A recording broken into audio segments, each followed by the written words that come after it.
تنزيل من رب العالمين.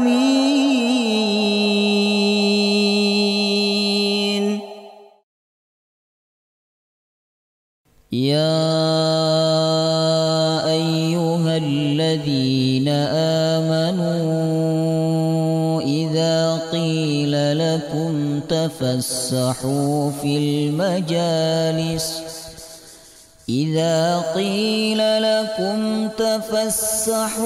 في المجالس فافسحوا يفسح الله لكم وإذا قيل انشزوا فانشزوا يرفع الله الذين آمنوا منكم والذين أوتوا العلم درجات والله بما تعملون خبير.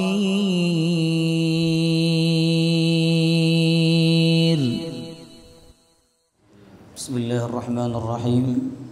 السلام عليكم ورحمة الله وبركاته. الحمد لله رب العالمين نحمده ونستعينه ونستغفره ونعوذ بالله من شرور أنفسنا ومن سيئات أعمالنا من يهده الله فلا مضل له ومن يضلل فلا هادي له أشهد أن لا إله إلا الله وحده لا شريك له وأشهد أن محمدا عبده ورسوله لا نبي ولا رسول بعده. اللهم صل وسلم على سيدنا محمد وعلى آله وصحبه أجمعين. اللهم إنا نسألك علما نافعا ورزقا طيبا وعملا متقبلا آمين يا رب العالمين. Alhamdulillah, kita bersyukur kepada Allah atas segala nikmat yang Allah berikan kepada kita semua. Salah satu nikmat yang wajib untuk kita syukuri yaitu nikmat kita kembali dikumpulkan oleh Allah di dalam majelis ilmu. Semoga perkumpulan ini menambah kebaikan dan keberkahan untuk kita semua. Amin ya rabbal alamin. Hadirin hadirat jemaah rahimakumullah, pertemuan sebelum ini kita sudah menyelesaikan pembahasan tentang neraka. Walaupun sebenarnya banyak sekali ayat-ayat atau hadis-hadis Nabi yang belum kita baca, tetapi ayat-ayat yang sudah kita pelajari dan hadis-hadis yang sudah kita pelajari tentang neraka, menurut saya itu sudah lebih dari cukup untuk membuat kita takut kepada neraka. Kalau dengan ayat-ayat tersebut atau dengan hadis-hadis tersebut kita juga tidak takut kepada neraka, berarti hati kita ini amat sangat keras. Kemudian malam hari ini kita akan beralih kepada bab yang lain, yaitu al-hasad. Al-hasad, bab yang menerangkan tentang dengki, iri hati, hasad, Bapak Ibu. Nah, ini sangat penting untuk kita pelajari, karena sifat ini atau penyakit ini menyerang seluruh elemen manusia, ya. Apakah dia orang alim atau orang awam, apakah dia orang yang biasa atau orang yang luar biasa, ya, apakah dia orang yang punya kedudukan atau tidak punya kedudukan, sangat amat mungkin terserang penyakit hasad atau dengki. Dan biasanya jemaah rahimakumullah, penyakit ini banyak kita jumpai terjadi di antara sesama baik sekantor atau sesama pejabat atau sesama pedagang dan yang dijual sama-sama barangnya sama, jemaah rahimakumullah. Atau juga bisa sesama ahli ibadah, atau bisa juga sesama ustadz, sesama kiai, sesama pengasuh pesantren. Itu yang sering terjadi ketika ada persamaan profesi, persamaan atau kesetaraan perjuangan sederajat. Biasanya sedikit banyak jika dia tidak kuat iman akan diserang oleh penyakit yang sangat membahayakan, yaitu hasad. Nah, misalnya orang benci atau orang yang iri kepada teman kantornya, tapi nggak mungkin dia iri kepada orang yang ada di masjid, ya. Atau tidak mungkin dia iri kepada, jarang sekali dia iri kepada ustadz, kepada kiai misalnya, karena tidak sekantor dengan, tidak sepekerjaan dengan dia. Atau tukang jual bakso iri kepada siapa? Sesama penjual baksonya, jemaah rahimakumullah. Jarang sekali tukang jual bakso iri kepada penjual sate, ya, jarang terjadi. Ya, yang ada penjual bakso iri kepada penjual bakso. Ya, sehingga kadang iri atau dengki itu menyebabkan satu dengan yang lainnya saling menjatuhkan, saling merendahkan, saling mengejek. Apalagi di masa-masa politik, Bapak Ibu. Jadi udah kadung cinta kepada satu pasangan, akhirnya menganggap pasangan yang lain walaupun benar itu kelihatannya salah. Itu namanya dengki. Hati-hati. Ya. Jadi kita ini supaya kita tidak kena dengki, kita harus fair. Kita harus jujur, kita harus terus terang. Yang benar katakan benar walaupun itu tidak kita pilih, jemaah rahimakumullah. Nah, cuman kan yang terjadi di masyarakat ketika musim-musim politik, apalagi yang berkaitan dengan presiden, ya ini sangat sensitif. Kalau caleg itu nggak dilihat apakah dia bekerja atau enggak, yang penting ada bantuan yang datang dicoblos. Itu bedanya caleg dengan presiden. Ya. Nah, kalau presiden ini sangat sensitif, Bapak Ibu, maka beda pilihan, ya, beda nanti yang dicoblos, itu jangan sampai membuat panjenengan punya sifat dengki atau iri. Nah, kalau panjenengan punya sifat dengki gara-gara pilpres ini, jemaah rahimakumullah, berarti ya panjenengan telah melakukan sesuatu yang sangat membahayakan untuk kehidupan panjenengan. Ya, jangan sampai membangga-banggakan orang atau membangga-banggakan pilihan lalu panjenengan terjerumus dalam perbuatan dosa besar, yaitu hasad. Ya. Apa yang dimaksud dengan hasad? Ya, hasad ini kata ulama disebutkan dalam kitab ini, tamanni zawalin ni'mah an sahibiha. Berangan-angan atau berharap hilangnya atau rusaknya nikmat yang ada pada orang lain. Jadi misalnya Pak Suparman baru beli mobil baru, lalu saya berangan-angan berharap semoga mobilnya tabrakan, hancur, ya, karena kalau lewat nggak buka kaca. Nah, maka apa yang terjadi pada saya, Bapak Ibu, itu termasuk daripada sifat hasad. Jemaah rahimakumullah. Ya. Kemudian hasad ini ada 3 tingkatan. Nanti ada hasad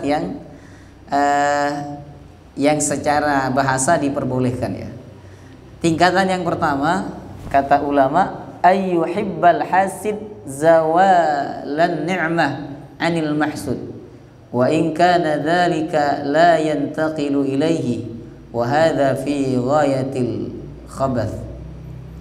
Berangan-angan atau berharap hilangnya nikmat yang ada pada orang lain, tetapi dia tidak menginginkan nikmat itu.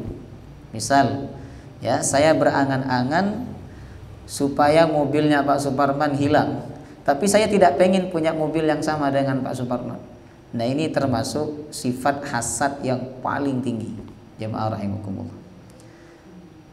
Kemudian yang kedua, ayyuhibba zawalan ni'ma 'anil mahsud wa tahawulaha ilaihi. Dia menginginkan nikmat yang ada pada orang lain itu hilang dan berpindah kepadanya. Ya, berpindah kepadanya. Contoh masalah jabatan. Jadi dia ingin, misalnya ada wakil ingin ketuanya mati, sangat ingin, dan ingin supaya dia dipecat dari perusahaan tersebut, karena dia ingin supaya posisi ketua itu digantikan oleh dia, berpindah kepada dia, dan ini termasuk sifat hasad. Jamaah rahimakumullah. Ya. Kemudian yang ketiga, tingkatan yang ketiga, alla yashtahiyal hasid 'ainan ni'ma li nafsihi bal yashtahi mithlaha fa in ajiza an mithliha ahabba zawalaha kaila yadhhar at-tafawut bainahuma. Dia itu tidak ingin nikmat yang ada pada orang lain hilang, tetapi dia ingin mendapatkan nikmat yang sama. Jadi dia berusaha untuk bisa beli mobil juga. Temannya beli mobil, dia tidak berangan-angan supaya mobil temannya hilang, tetapi dia berusaha supaya bisa punya mobil seperti temannya. Tetapi ketika dia berusaha namun tidak bisa memiliki apa yang dimiliki oleh temannya, maka kemudian dia menginginkan supaya nikmat yang ada pada temannya itu hilang. Jamaah rahimakumullah. Supaya dia tidak kalah saing. Nah, ini juga termasuk sifat hasad. Jamaah rahimakumullah. Nah, kemudian yang keempat, dia ingin mendapatkan nikmat seperti orang lain tanpa menginginkan nikmat yang ada pada orang itu hilang. Ini boleh. Contoh, saya pengen Pak Suparman punya mobil, saya pengen juga punya mobil, tanpa berharap, tanpa berangan-angan mobil Pak Suparman rusak atau hilang. Nah, ini diperbolehkan, baik dalam urusan dunia, lebih-lebih dalam urusan agama. Pernah dilakukan oleh sahabat Nabi sallallahu alaihi wasallam. Nanti kita akan bahas di hadis-hadis Nabi tentang hasad, Bapak Ibu.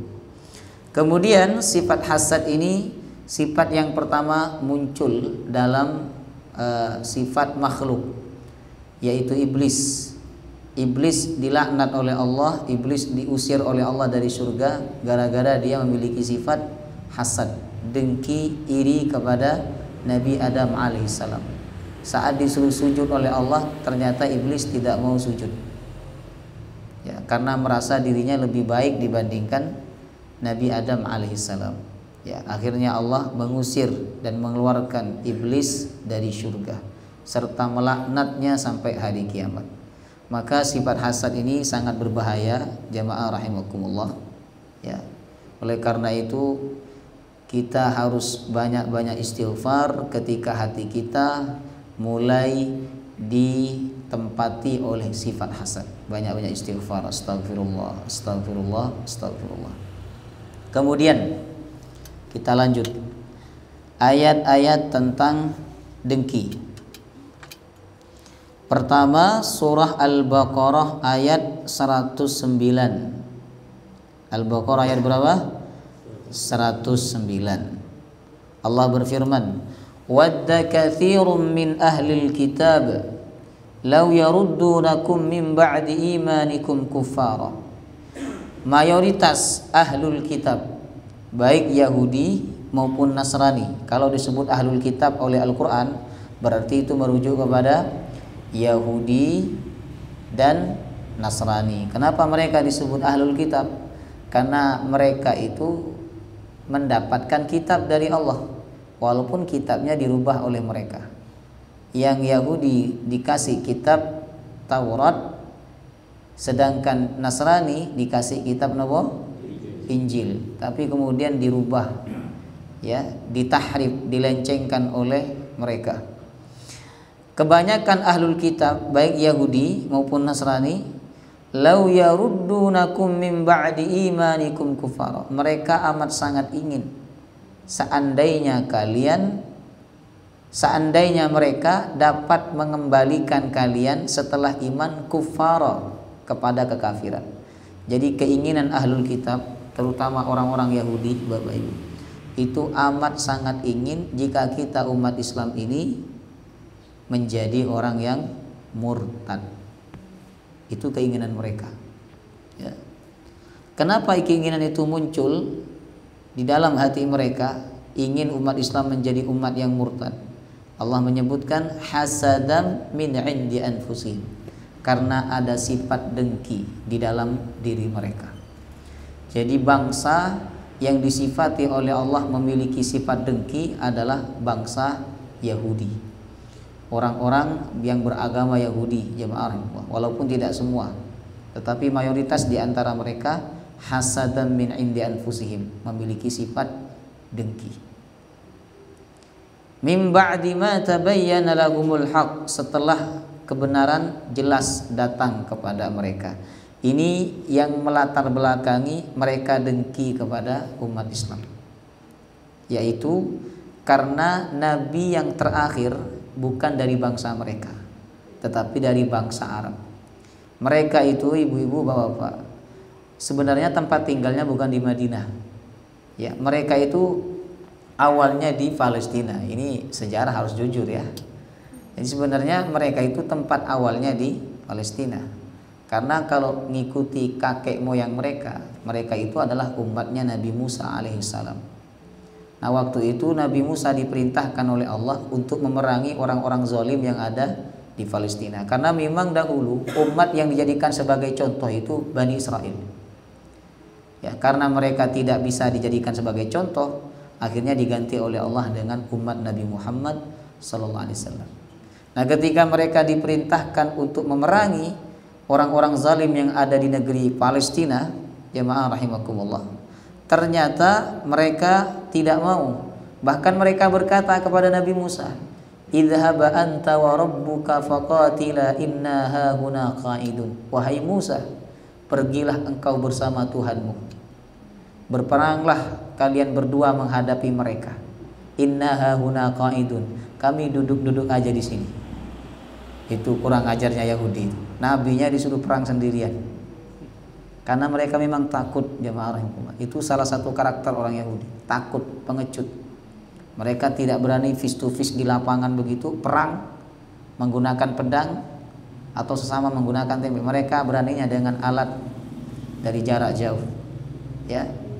Berbeda dengan umat Islam. Umat Islam itu umat yang pemberani, ya, tidak takut mati. Nah, maka kemudian Allah menghukum mereka selama 40 tahun mereka berputar-putar di padang Tih, Bapak Ibu. Jadi pergi ke sana, balik lagi ke tempat awal, sampai ada yang mati di situ, di makam di situ. Setelah mereka dihukum, barulah mereka mau untuk berperang dengan orang-orang zalim yang ada di negeri Palestina. Lalu mereka diberikan kemenangan oleh Allah, akhirnya mereka menempati negeri Palestina, ya. Kemudian mereka dengar bahwa nabi yang terakhir itu akan diutus di tanah Arab. Akhirnya mereka pindah ke Madinah. Karena dalam kepercayaan mereka, nabi terakhir itu akan hijrah ke Madinah. Dan mereka amat sangat berharap nabi yang terakhir itu dari bangsa mereka, dari Yahudi. Tapi ternyata setelah nabi itu diutus oleh Allah, ya, ternyata nabi itu bukan dari bangsa mereka. Justru nabi itu dari bangsa Arab. Mereka kecewa karena nabi-nabi sebelumnya itu banyak dari bangsa mereka. Nabi Musa, Nabi Daud, Nabi Sulaiman, Nabi Isa alaihissalam. Lalu nabi yang terakhir Allah pilih dari bangsa Arab. Itulah kenapa orang Yahudi iri kepada orang-orang Arab, jemaah rahimakumullah. Ya, iri kepada Nabi Muhammad dan kepada umat Islam. Kemudian yang kedua yang bikin mereka iri kepada umat Islam itu adalah karena syiar umat Islam lebih besar, lebih tersebar dibandingkan syiar mereka. Dan salah satu yang bikin mereka iri, kata Nabi, terhadap umat Islam itu adalah ucapan salam dan ucapan amin. Ya, makanya tidak ada yang benci kepada amin kecuali orang Yahudi. bukan amin yang di baliho itu. Ucapan amin.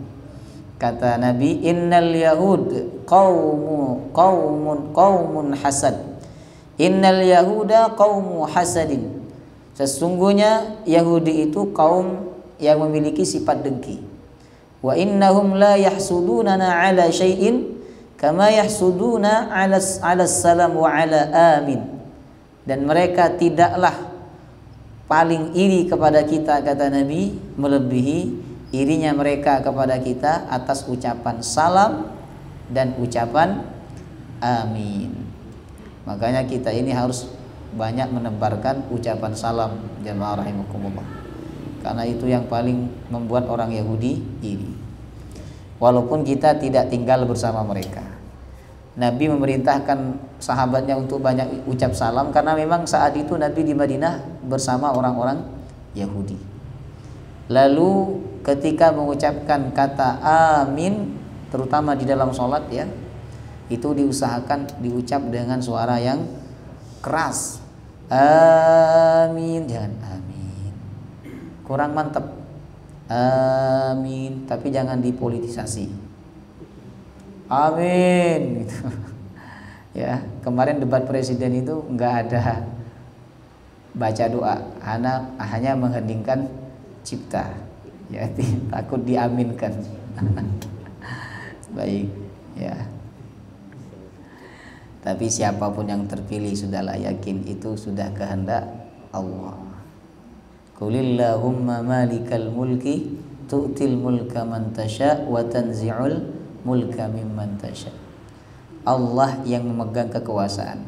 Allah memberi kepada siapa yang Dia kehendaki dan Allah mencabut dari siapa saja yang Dia kehendaki. Tugas kita apa? Memilih yang terbaik menurut pandangan kita masing-masing. Ustadz, kami tidak tahu mana yang terbaik. Ikut ulama.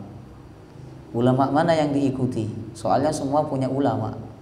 Nomor 1 ada ulamanya, nomor 2 ada ulamanya, nomor 3 ada ulamanya. Nah, sudahlah istikharah Bapak Ibu. Istikharah. Apa kata orang-orang? Gitu aja istikharah Ustadz. Mereka itu jadi, kita nggak jadi apa-apa katanya. Tapi penting istikharah, jamaah rahimakumullah. Ya. Jadi salah satu sifat orang Yahudi itu adalah sifat hasad. Makanya walaupun ada umat Islam, dia beragama Islam, tetapi dia memiliki sifat hasad. Sesungguhnya dia itu sifatnya sama seperti orang Yahudi. Ya. Kemudian sifat-sifat lain dari orang Yahudi itu adalah dia tidak ridha dan tidak pernah ridha jika umat Islam itu sampai umat Islam melepaskan agamanya. Jadi tidak pernah suka kepada umat Islam kecuali umat Islam murtad dan masuk ke dalam agama mereka.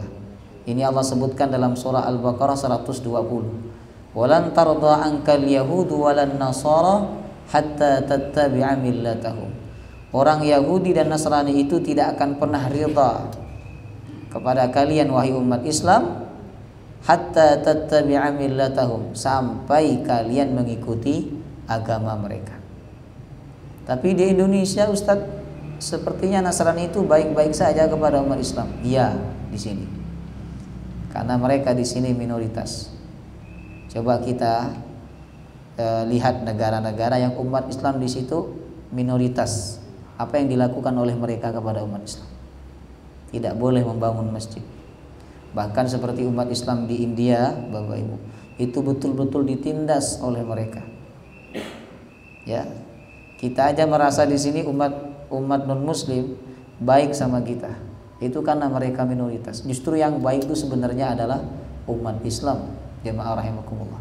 Sebuah bangsa kalau udah dipimpin oleh umat Islam, maka bangsa itu akan diberikan hak-haknya. Maka pilihlah pemimpin yang betul-betul menjalankan agama Islam dengan benar. Kemudian sifat yang lain dari orang Yahudi itu adalah dia selalu menyembunyikan kebenaran. Wa inna fariqam minhum la yaktumuna al-haqqa wa hum ya'lamun. Sekelompok dari mereka, kata Allah, sungguh-sungguh menyembunyikan kebenaran padahal mereka tahu itu benar. Yang dimaksud oleh ayat ini, yaitu mereka menyembunyikan kenabian Nabi Muhammad. Di dalam kitab mereka itu ada berita tentang kenabian Nabi Muhammad, tapi sama mereka disembunyikan, tidak disampaikan kepada kaumnya. Bahkan nama Nabi Muhammad di situ diganti dengan nama yang lain oleh mereka. Ya. Makanya Nabi pernah mengatakan, seandainya 10 tokoh Yahudi itu masuk Islam, maka tidak ada orang beragama Yahudi di atas muka bumi ini. Saking tokoh-tokoh mereka itu tidak akan menerima Islam. Jemaah rahimakumullah. Sampai Nabi mengatakan, seandainya 10 orang aja di antara ulama-ulama mereka itu masuk Islam, maka tidak akan ada orang yang beragama Yahudi di atas muka bumi. Baik, maka hindari sifat hasad, karena sifat hasad ini sifat yang dinisbatkan oleh Allah kepada orang Yahudi. Kemudian yang kedua, surah An-Nisa ayat 54. Am yahsudunan nasa ala ma atahumullahu min fadlih. Mereka dengki kepada manusia atas apa yang Allah berikan kepada manusia min fadlihi, dari karunia-Nya. Yang dimaksud manusia di dalam ayat ini adalah Nabi Muhammad sallallahu alaihi wasallam. Dan mereka yang dimaksud adalah orang Yahudi. Jadi orang Yahudi itu dengki kepada Nabi Muhammad. Saking dengkinya mereka sampai Nabi Muhammad, Bapak Ibu, disihir oleh mereka. Ya, Nabi itu pernah disihir oleh orang Yahudi. Namanya Labid bin Al-A'sam. Nanti kita cerita di ayat yang terakhir ya dalam kitab ini. Kemudian Nabi juga pernah diracun oleh orang Yahudi. Jadi ada seorang wanita mengundang Nabi untuk makan di rumahnya. Nabi datang ke rumahnya memenuhi undangan. Ini menunjukkan bahwa diundang oleh non-muslim boleh datang ke rumahnya dan boleh makan apa yang dihidangkan tanpa bertanya ini dimasak pakai minyak apa, minyak kelapa apa minyak babi. Gak usah ditanya jemaah Allah. Yang penting jelas yang dihidangkan itu halal, ya sudah, gak usah ditanya. Ya. Nabi datang dan Nabi menyantap makanan yang dihidangkan oleh wanita Yahudi tersebut. Ya. Padahal Nabi itu saat itu jemaah Allah belum tahu bahwa yang di dalam daging tersebut ada racunnya. Nabi suka kakinya kambing. Jadi wanita itu sebelum mengundang Nabi tanya dulu kepada para sahabatnya, apa yang disukai oleh Nabi, oleh Nabi kalian. Maka mereka menjawab kaki kambing. Jadi sunnahnya, kebiasaan orang Arab itu ya Bapak Ibu, kalau ingin ngundang seseorang begitu, itu mesti dia biasanya cari tahu dulu makanan yang disukai oleh orang itu apa. Apakah pecel atau rawon atau soto kan. Itu syukur-syukur kalau yang disukai itu. Takutnya minta yang Pizza Hut ya. Minta yang mahal-mahal. Nah maka Nabi datang, ketika Nabi ingin makan, tiba-tiba makanan itu berbicara atas wahyu dari Allah bahwa dirinya ada racun, maka dimuntahkan oleh Nabi. Sedangkan sahabat tidak dapat wahyu dari Allah, mereka makan, tak lama setelah itu mereka mati. Jadi sahabat yang ikut makan bersama Nabi tidak ada yang hidup, jemaah rahimahullah. Hanya Nabi yang dijaga oleh Allah Subhanahu wa taala. Nah, ini menunjukkan bahwa Nabi itu mendapatkan penjagaan khusus dari Allah. Dan ini bukti bahwa orang Yahudi itu memang sangat dengki kepada Nabi Muhammad. Orang Yahudi pernah ingin menjatuhkan batu kepada Nabi. Jadi waktu Nabi berkunjung ke Yahudi Bani Nadir ya, Nabi ingin minta diat kepada mereka. Lalu Nabi bersandar di sebuah dinding. Kemudian mereka berencana untuk menjatuhkan batu kepada Nabi dari atas. Tapi kemudian malaikat Jibril turun memberikan wahyu kepada Nabi, menyampaikan untuk pergi meninggalkan tempat tersebut. Nabi langsung pergi. Kemudian Allah memerintahkan kepada Nabi untuk mengusir Yahudi Bani Nadir. Akhirnya mereka terusir. Lalu Allah turunkan surah Al-Hasyr yang artinya pengusiran. Jadi Yahudi itu di mana-mana diusir. Di Madinah dia diusir 2 kali, jemaah rahimakumullah. Dan puncaknya dia terusir dari tanah Arab itu pada zaman Umar bin Khattab. Di mana-mana tempat Yahudi itu diusir. Ya, karena mereka orang yang nakal, orang yang punya sifat hasad, dan mereka punya keinginan untuk menguasai. Jemaah rahimakumullah. Itu bukti-bukti bahwa orang Yahudi dengki kepada Nabi sallallahu alaihi wasallam. Belum lagi ucapan salam dipelintir oleh mereka. Jadi kalau ketemu Nabi, assalamualaikum. Ini sudah kita bahas pada pertemuan-pertemuan sebelumnya. Kemudian ayat yang ketiga, surah At-Taubah 50. In tusibaka hasanatun tasu'hum wa in tusibaka musibatun yaqulu qad akhadna amrana min qablu wa yatawallaw wa hum farihun. Ini termasuk tanda dengki. Jika engkau mendapatkan kebaikan wahai Muhammad, tasu'hum, maka kebaikan itu membuat mereka sakit hati. Jadi kalau panjenengan merasa sesak nafas, merasa tidak nyaman hati ketika melihat orang lain mendapatkan nikmat, itu tanda panjenengan telah diserang oleh penyakit hasad, penyakit dengki. Ya. Dan ketika nikmat itu hilang dari orang lain, dari orang tersebut, lalu panjenengan senang, panjenengan bahagia, walaupun mulutnya pura-pura saya turut berduka cita, tapi sebenarnya dia bahagia. Ini ada kejadiannya, jemaah rahimakumullah.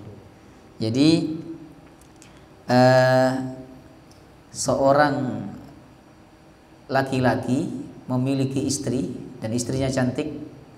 Kemudian ketika si suaminya mati, si laki-laki ini merasa senang, tapi ucapannya seperti orang yang sedang bersedih. Ya, tapi dia senang. Karena apa? Karena dia ingin mendekati mantan istri dari laki-laki yang meninggal tersebut. Nah, ini termasuk daripada sifat hasad, jemaah rahimakumullah. Nah, maka ketika kita merasa susah hati saat melihat orang punya nikmat, langsung istighfar, astagfirullah, astagfirullah. Ya. Sebenarnya ayat ini berbicara tentang perang Uhud. Jadi waktu Nabi menang perang Badar, orang munafik sakit hati. Ketika Nabi kalah di perang Uhud, orang munafik bergembira. Bahkan mereka berkata, untung kita nggak ikut Muhammad perang. Kalau enggak, kita akan mati sebagaimana sahabat-sahabatnya. Kemudian yang terakhir jemaah rahimakumullah, yaitu surah yang sering kita baca, surah Al-Falaq ayat nomor 5. Wa min syarri hasidin idza hasad, berlindung dari kejahatan orang yang dengki, idza hasad, apabila dia mendengki. Nah, surah Al-Falaq itu berlindung dari kejahatan eksternal, di luar. Sedangkan surah An-Nas berlindung dari kejahatan internal, kejahatan dari dalam diri manusia itu. Lebih bahaya mana? Yang dari luar apa yang dari dalam? Hah? Lebih bahaya yang dari luar apa yang dari dalam? Nah, yang dari dalam, Bapak Ibu. Karena kita merasa tidak punya musuh. Sebab musuh itu ada di dalam diri kita. Makanya ketika Allah berbicara surah An-Nas, ya, itu memujinya sampai 3 kali. Padahal yang dipinta 1. Qul a'udzu birabbin nas, malikin nas, ilahin nas. Aku berlindung kepada Tuhan manusia, malikin nas yang menguasai manusia, ilahin nas, diulang lagi, Tuhan manusia. Jadi memujinya 3 kali. Tapi mintanya 1 cuman, min syarril waswasil khannas. Aku berlindung dari kejahatan bisikan yang tersembunyi. Alladzi yuwaswisu fi sudurin nas, yang membisikkan dalam dada manusia. Minal jinnati wan nas, dari kalangan jin, setan dari kalangan jin dan setan dari kalangan manusia. Jadi mujinya 3 kali, mintanya cuman 1. Kalau di Al-Falaq jemaah rahimakumullah, itu mujinya 1 kali tapi mintanya banyak. Syar-syarnya itu banyak. Qul a'udzu birabbil falaq. Aku berlindung kepada Tuhan yang menguasai waktu subuh.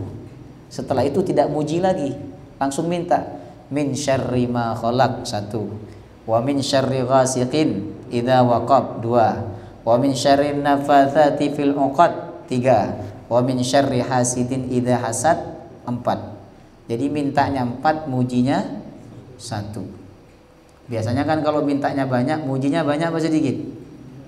Banyak kan? Misalnya panjenengan pengen pinjam uang banyak yang dipinjam. Pinjam 100 juta. Itu kan enggak langsung to the point, Pak, pinjam uang 100 juta kan enggak.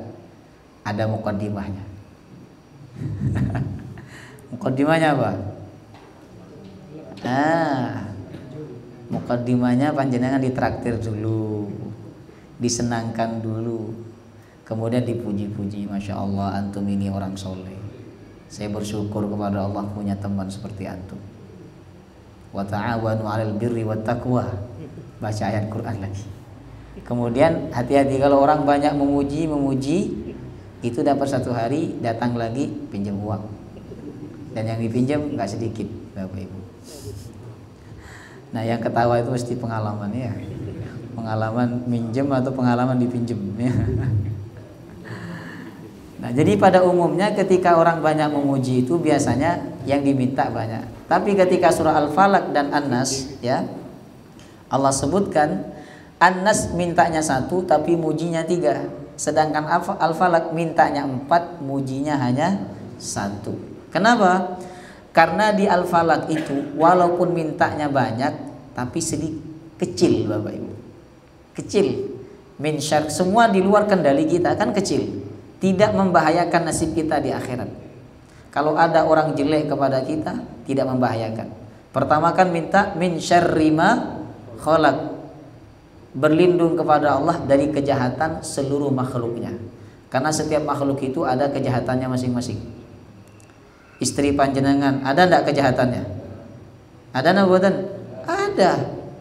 Ada malaikatnya, ada setannya. Jemaah rahimakumullah. Suami sama.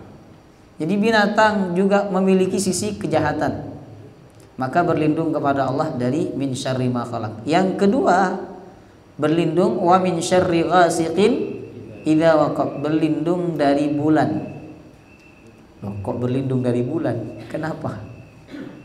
Karena dukun itu menjalankan perdukunannya biasanya menggunakan apa? Pergerakan bulan. Ini bulan apa? Bulan apa? Bulan apa itu dihitung sama mereka. Itulah yang dimaksud dengan wa min syarri ghasiqin idza waqab. Kemudian yang ketiga, wa min syarrin nafatsati fil 'uqad, berlindung dari kejahatan penyihir-penyihir apabila dia meniupkan pada buhulnya.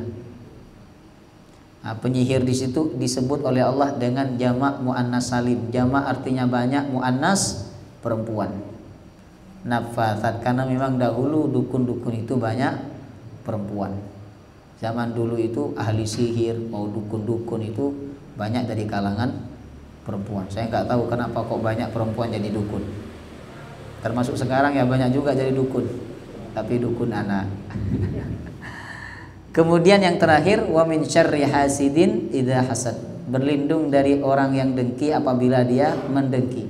Jadi 4 hal ini semua di luar kendali kita. Makanya walaupun banyak dia remeh, dia kecil. Oleh karena itu mujinya hanya 1 kali. Sedangkan di surah An-Nas Bapak Ibu, walaupun 1 tapi minta yang besar. Makanya mujinya sampai 3 kali. Jemaah rahimakumullah. Walaupun 1. Karena kita minta kepada Allah berlindung dari kejahatan yang ada di dalam diri kita. Banyak orang bisa melawan kejahatan dari luar, tapi dia tidak bisa melawan kejahatan yang muncul dari dalam dirinya. Makanya orang yang hebat itu kata Nabi, bukan orang yang pandai bergulat, bukan orang yang bisa mengalahkan lawannya, tapi orang yang hebat itu kata Nabi, alladzi yamliku nafsahu 'indal ghadab, yang dapat menguasai dirinya ketika dia marah. Jemaah rahimakumullah. Nah, maka di surah Al-Falaq Allah mengajarkan kita berdoa, meminta perlindungan kepada Allah dari kejahatan orang-orang yang dengki. Menunjukkan bahwa orang dengki itu kalau sudah menjalankan kedengkian, kedengkiannya itu sama sangat berbahaya Bapak Ibu, sangat berbahaya. Dia bisa menyihir, dia bisa meracuni panjenengan, dia juga bisa mencelakakan panjenengan. Sangat berbahaya. Makanya kita berlindung kepada Allah, wa min syarri hasidin idza hasad. Dan berlindung dari kejahatan orang yang dengki idza hasad, apabila dia mendengki. Ya. Apalagi panjenengan punya kedudukan, ya, di kantor, punya kedudukan di perusahaan apa, di tengah-tengah masyarakat. Nah itu biasanya banyak yang mendengki. Karena mereka dengki, mereka ingin nikmat itu ada pada mereka dan hilang dari panjenengan. Akhirnya apa yang dilakukan? Mereka datang ke dukun, menyihir panjenengan. Ya, ini banyak terjadi. Jemaah rahimakumullah, ya, disihir, diracun atau segala macam, karena ada persaingan di situ. Kemudian poin pembahasan berikutnya yaitu hadis-hadis tentang dengki. Tapi kita tidak bahas malam hari ini karena waktunya sudah mepet dengan Isya. Baik, kita buka tanya jawab Bapak Ibu. Assalamualaikum warahmatullahi wabarakatuh. Waalaikumsalam warahmatullahi wabarakatuh. Apakah sekarang masih ada yang disebut ahli kitab? Karena kalau kita baca di Al-Imran 199, ahli kitab itu bisa masuk surga. Terima kasih Ustaz. Apakah ahlul kitab Yahudi, Nasrani itu masih ada? Iya. Tidak ada bedanya ahlul kitab sekarang dengan ahlul kitab dulu. Kalau ahlul kitab itu tidak ada, berarti ayat Quran banyak yang direvisi. Padahal ayat Quran itu likulli zaman, untuk setiap zaman, baik di zaman Nabi, zaman sekarang sampai hari kiamat, selalu ada ahlul kitab. Kemudian di surah Ali Imran, di ayat-ayat terakhir Ali Imran itu disebutkan wa inna min ahlil kitabi lamay yu'minu billahi wa ma unzila ilaikum wa ma unzila ilaihim. Di antara ahlul kitab itu ada yang beriman kepada Allah, ada yang beriman kepada Allah dan beriman kepada kitab yang diturunkan kepada kalian, yaitu Al-Quran, dan kitab yang diturunkan kepada mereka, yaitu kitab Taurat atau kitab Injil. Nah, maka mereka masuk surga. Nah, maka mereka masuk surga itu bukan karena ahlul kitabnya, tapi karena mereka beriman kepada Allah dan beriman kepada Al-Quran. Kalau mereka tetap menjadi ahlul kitab tanpa beriman kepada Allah dan tanpa beriman kepada Nabi Muhammad, maka mereka tidak dikatakan sebagai orang beriman. Allah menyebut dalam surah Al-Bayyinah, orang kafir itu ada dua macam. Ada orang kafir ahlul kitab, ada orang kafir musyrik. Inna lam yakunil ladzina kafaru min ahlil kitabi wal musyrikin munfakina hatta ta'tiyahumul bayyinah. Jadi Allah menyebut orang kafir itu pertama min ahlil kitab, ahlul kitab yang tidak meyakini Nabi Muhammad sebagai rasul. Yang kedua wal musyrikin, orang-orang yang berbuat kesyirikan. Ya, jadi ahlul kitab tidak masuk surga kecuali mereka beriman kepada Allah. Dan ketika mereka beriman kepada Allah, beriman kepada Nabi Muhammad, beriman kepada Al-Quran, berarti mereka sudah menjadi muslim. Ahlul kitab ada sampai sekarang Bapak Ibu. Apa bedanya ahlul kitab dengan orang-orang musyrik? Kenapa Allah membedakan? Orang musyrik itu sembelihannya tidak halal. Jadi kalau ada orang musyrik, orang kafir yang bukan ahlul kitab nyembelih hewan, itu tidak halal dimakan hewannya. Ya. Karena mereka pasti menyebut nama selain Allah. Kecuali mereka nyembelih itu tidak nyebut nama apa-apa. Tapi kalau menyebut nama selain Allah, seperti orang Kristen. Loh, apa bedanya Kristen dengan Nasrani? Beda. Kalau Nasrani itu masih mengakui Allah sebagai Tuhan. Jadi bukan Yesus Tuhannya. Ya. Tapi orang Kristen meyakini Yesus itu sebagai Tuhan. Jadi kalau orang Kristen nyembelih demi Tuhan Yesus, itu enggak halal sembelihannya. Ahlul kitab halal sembelihannya, Yahudi Nasrani. Yang kedua, orang musyrik itu, orang kafir yang bukan ahlul kitab, anak perempuannya tidak boleh dinikahi oleh laki-laki muslim. Sedangkan ahlul kitab Yahudi atau Nasrani, anak perempuan mereka boleh dinikahi oleh laki-laki muslim. Itu perbedaannya. Wallahu taala alam. Sampun?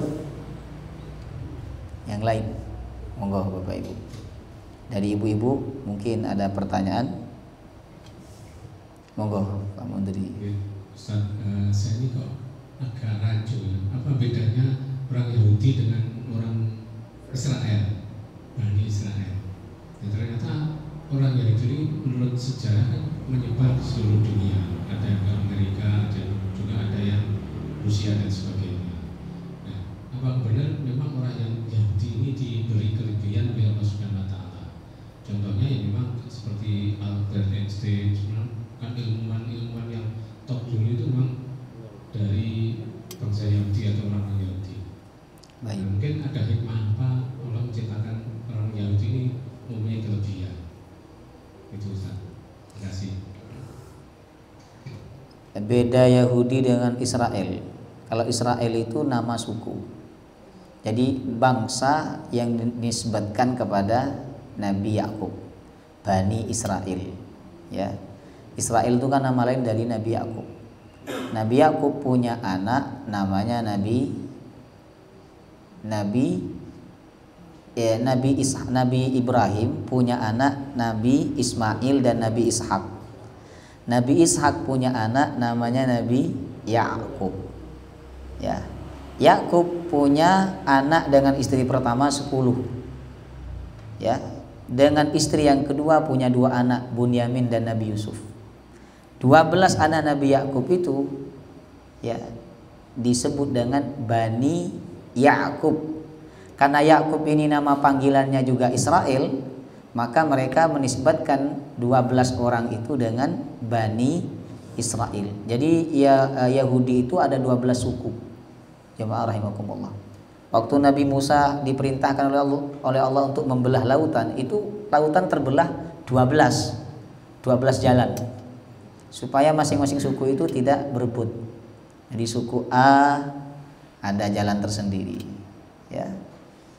Kemudian Yahudi itu bukan nama bangsa, tapi agama, ya.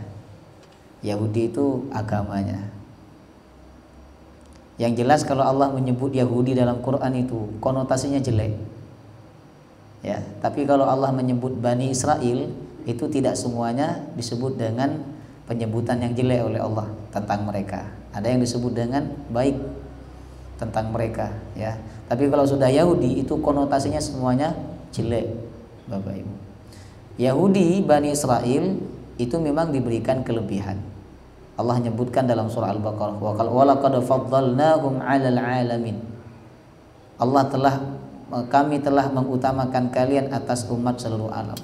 Dahulu mereka diutamakan, tapi setelah mereka tidak berhasil menjadi contoh, maka Allah ganti keutamaan itu kepada umat Nabi Muhammad. Tapi mereka memang diberikan kelebihan kecerdasan akal. Jadi otaknya cerdas, Bapak Ibu, orang-orang Yahudi itu. Ya. Cuman cerdasnya dibuat